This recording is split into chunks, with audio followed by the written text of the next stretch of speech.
Hi, welcome back to another session. I just found that I recorded a video for 30 minutes without plugging in my microphone. What a waste, okay? We'll be doing qualities to be sought in a prospective husband. I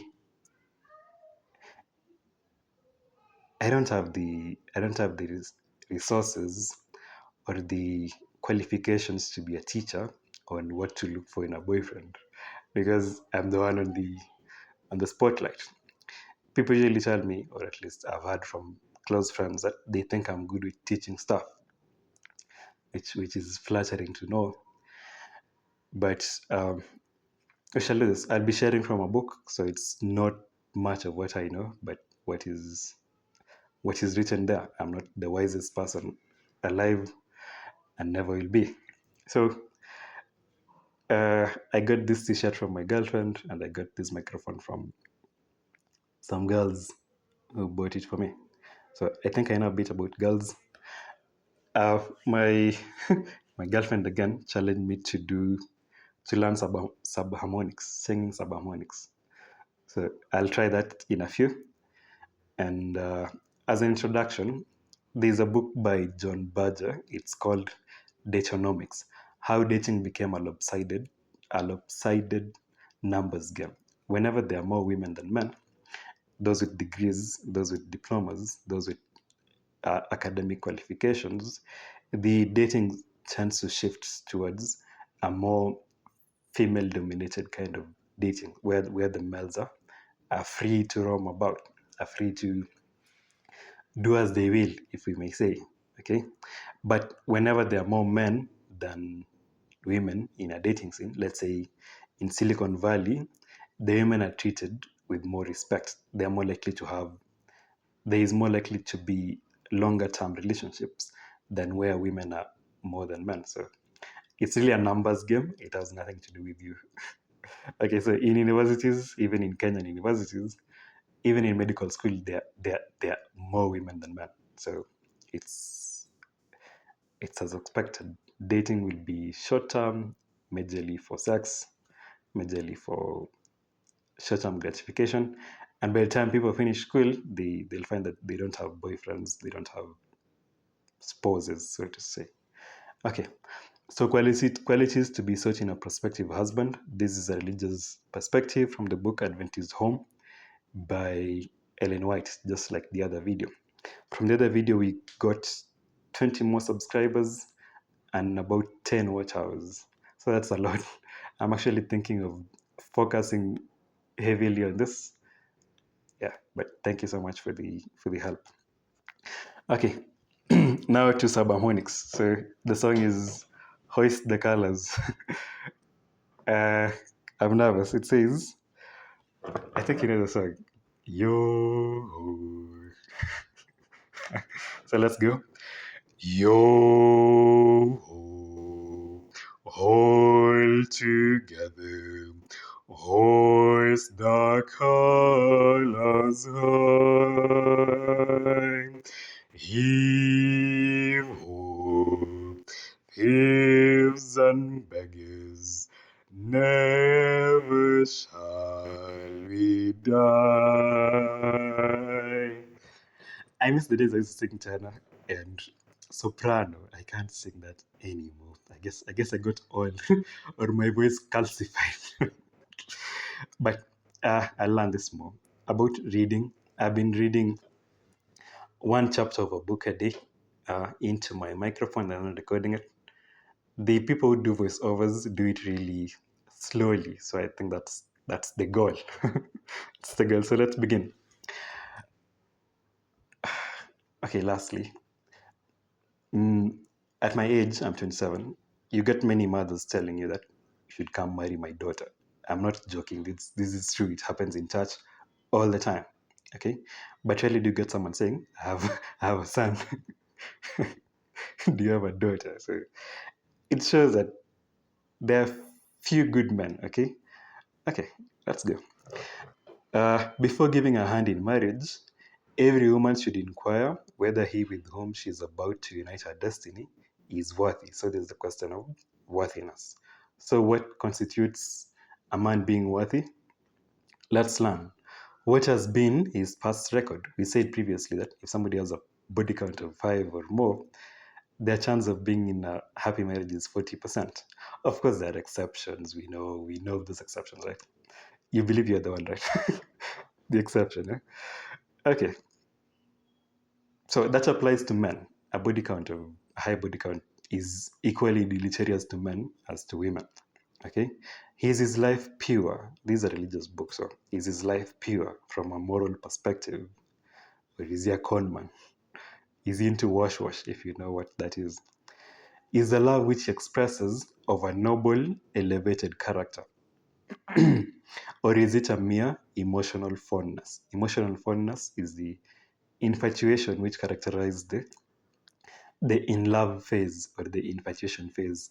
It is really inevitable when you love someone, whether you're 50 or 60, you're going to begin at the in love phase, the infatuation phase. It's a given. Studies show that it lasts for maybe 6 to 18 months, but it's there, it's there. You can't run away from it. So the first time you love someone, it's going to be the infatuation phase. Well, you can pray as much as you want, but it's infatuation phase. Okay, without that part, there's never going to be the mature love, or the mature seasoned love which comes after that. Okay. as he as he the traits of character which will make her happy. We live in an age which says that happiness is your responsibility. The feministic ideal is that your husband should cook for you, should wash you, should, I don't know, make love to you and make you happy. But you're just supposed to stay there, in your feminine era. Just manifest, I don't know, manifest money, or drop juice being dropped into your mouth. A silk sheet. I mean, what a delusion that is. If there was one woman on earth where people would do that, but there are how many women? 4 billion women. Do you really believe that if a man had a choice of choosing between a feminine woman and a masculine woman, what would he choose? Can she find true peace and joy in his affection? So does this love allow her to be free? They usually say femininity or stuff like that usually happens for women when someone is is in a secure relationship. That's a big term. They're likely to loosen up. For me, I am, should I say, I used to be good with girls, or I am till now. My gauge for that my game is working is, okay, this sounds weird, is when a girl is playful around me. Okay. You can't fake playfulness. You can't fake playfulness. So if somebody is playful around you, around me, that is, then I consider myself successful, at least in whatever I was after.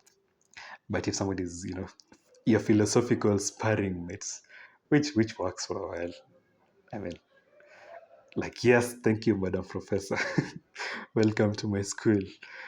Okay, so will she be allowed to preserve her individuality? Individuality comes from the term individuation. I think this is from Jungian psychology. So the ability to be me, your persona, your person, you being your own person. Okay.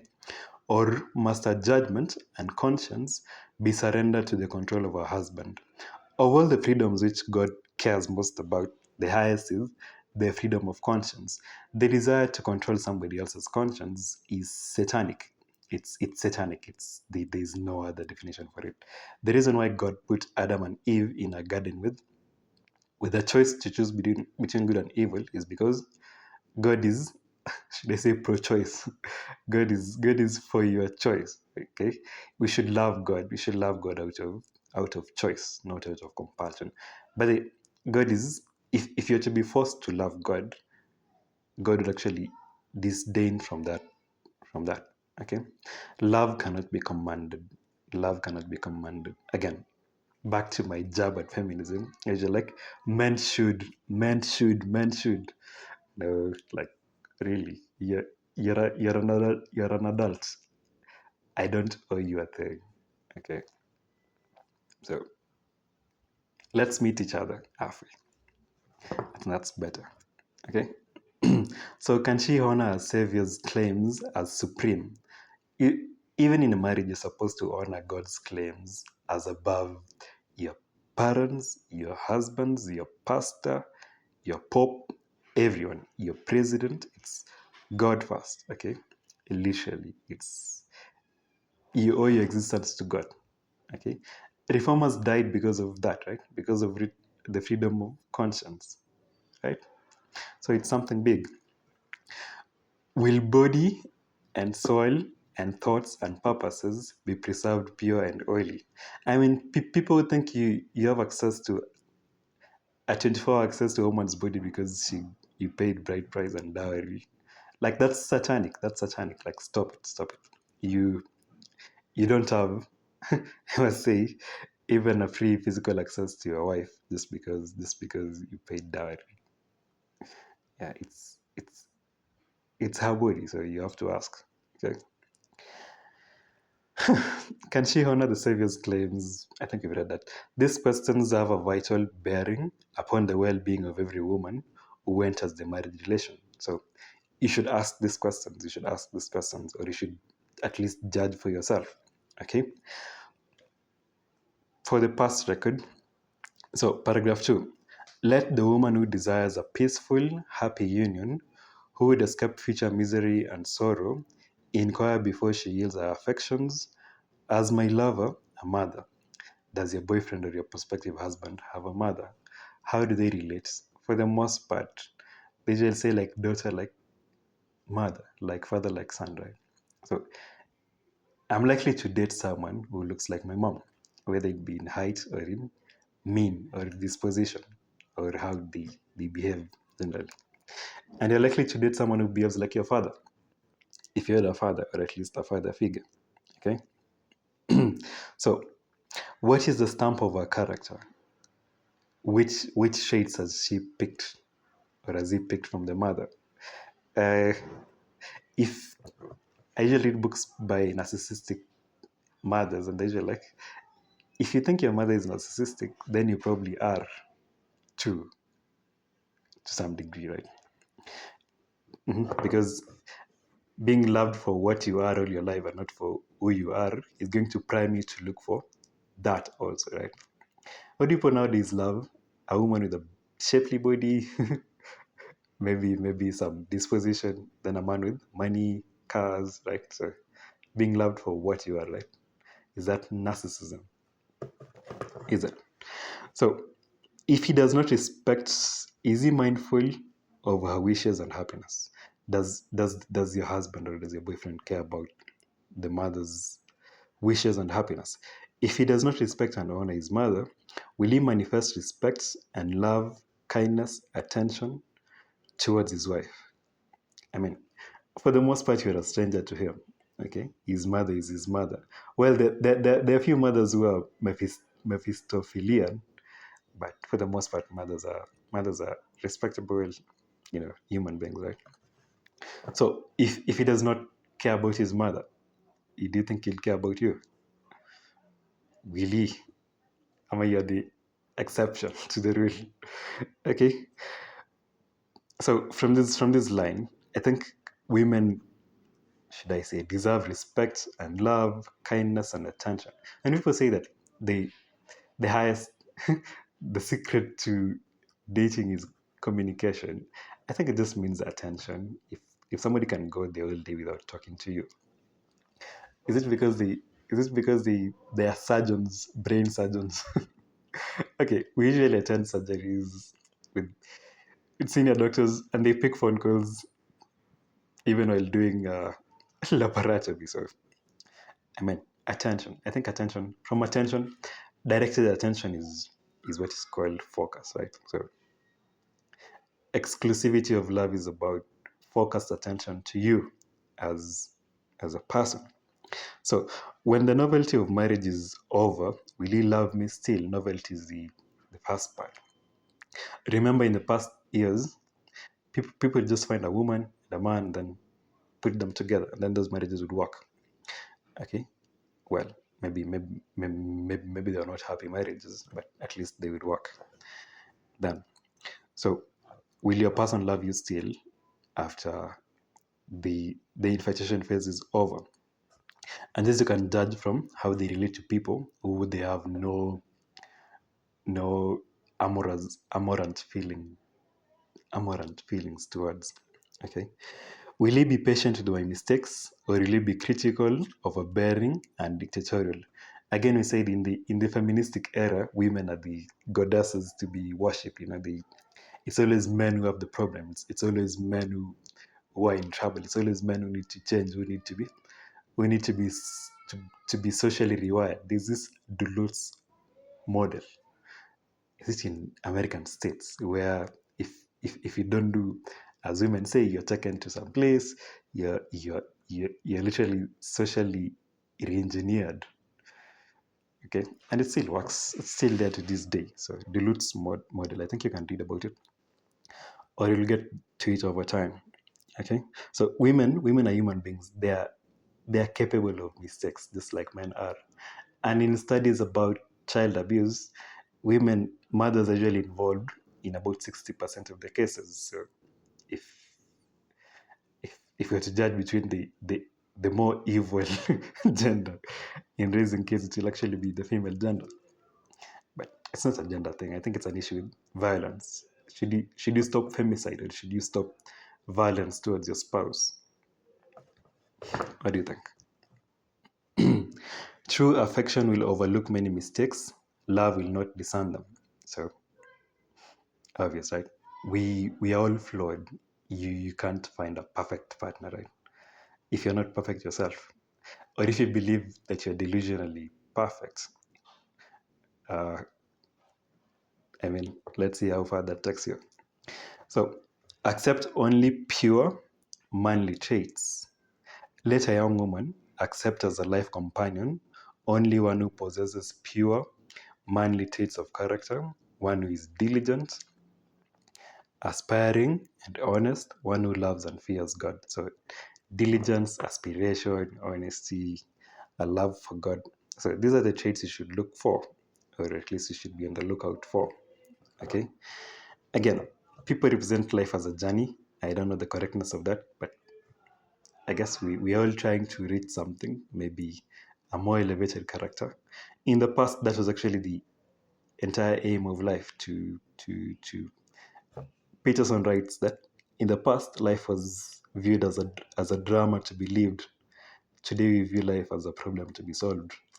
You know, in so so if it's a drama to be lived, set one as you as a kid, set two as you as an abused child, set three as you as a married wife, set four as you as an executive. So you're expected to act morally in all this.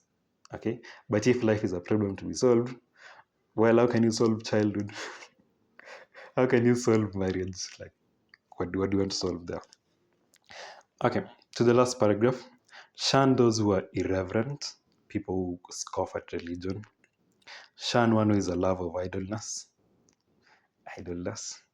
Shun the one who is a scoffer of hallowed things. Avoid the society of one who uses profane language, or is addicted to the use of even one glass of liquor. I grew up in a place where there was a lot of alcohol, so you cannot, I cannot drink alcohol at gunpoint. Yeah, that's how damaging it was to me. I drink alcohol before I was 10, so that's how bad it was. And I know I've seen people die from alcohol. I've seen people lose marriages from alcohol, lose children, abuse their own kids because of alcohol. Yeah, there are people who are like, in the Bible they say it, a little wine makes your stomach, is good for your stomach. I mean, the Bible is against all forms of drunkenness. So that means there is wine which does not make you drunk, and there is wine which makes you drunk, okay? Is fruit juice good for your stomach? So is grape juice also called wine? Is grape juice good for your stomach? What do you think? Is alcohol good for your stomach? Are there any studies to support that? Okay. avoid or who funds those studies? I think that's the other important question to ask. Listen not to the proposals of a man who has no realization of his responsibility to God. Again, from history, from Bible history, that is, there are people who've always thought that worshipping God is detrimental to you. Again, study their history. I've been reading about Rehoboam and Jeroboam. Do you think they would have benefited if they loved God more? About Solomon, was he better when he was a Christian? Or what? When he believed in God, when he was a Judaist or something? Or was he better when he sacrificed to Chemosh and Molech? What do you think? Should you worship Mammon above God? Should your central aim in life be to make money? So should the highest thing which your boyfriend offers be money? What do you think?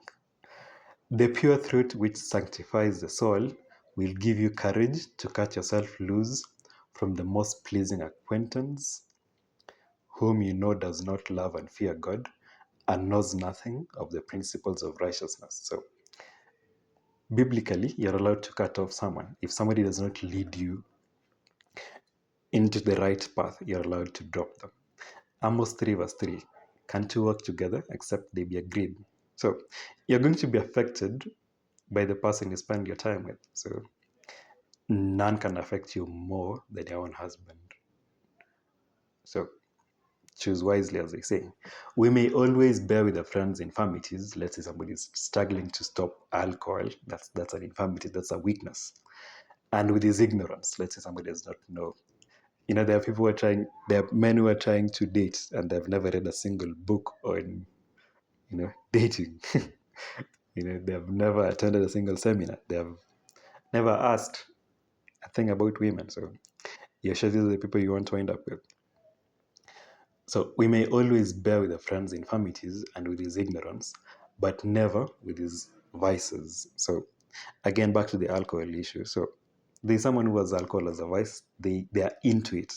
They're into it, and nothing, not even God Himself, will tell them to stop. I think you've heard people say that if Christ was God, He would also drink alcohol or something. Or the wedding at Cana. Christ Christ Christ is the master party guy. If you have people who scoff that you're at religion, that's now a vice. But infirmity is somebody who has realized their need for this. In fact, for help with when you're trying to help people who are struggling with alcohol, there's some kind of an awareness thing we do. So where you ask if the person who abuses this alcohol is aware that is detrimental to them. And if they think it's not, then that's like the worst case scenario. So that's not the vice. And then the infirmity. Of course, every guy you meet again will be in a moral journey. No one will have arrived somewhere. I'm not perfect. Never will be. And your guy will never be perfect. But there are things to look forward to. I hope this was useful. So, till next time.